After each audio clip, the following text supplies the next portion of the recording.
خواجہ غریب نواز رحمت اللہ تعالی علیہ بیمار ہو گئے، اور آپ کے پاس جو ہے وہ پتہ چلا کہ ایک جو ہندو ہے اور مشرک ہے اور وہ بڑا جو ہے وہ علاج کرتا ہے، اس کے ہاتھ میں شفا ہے۔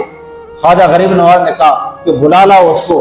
حضرت خواجہ غریب نواز موجود ہیں، اور وہ ڈاکٹر آیا، طبیب آیا، کہا کہ میں ہی ہوں جو میں علاج کرتا ہوں، میں جو ہے وہ جس کو علاج کرتا ہوں اس کو شفا مل جاتی ہے، اور میرے ہاتھ میں ایسی شفا ہے۔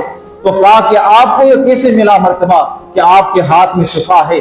بڑے بڑے علاج آپ کرتے ہیں، کسی کے پاس علاج نہیں ہو پاتا تو آپ کرتے ہیں، یہ ماجرا کیا ہے؟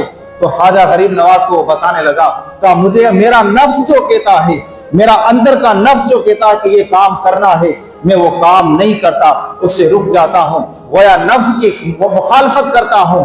تو خواجہ غریب نواز نے کہا کہ اس وقت تمہارا نفس کیا کہہ رہا ہے کہ کلمہ پڑھ کے مسلمان ہو جاؤ یا نہ ہوں؟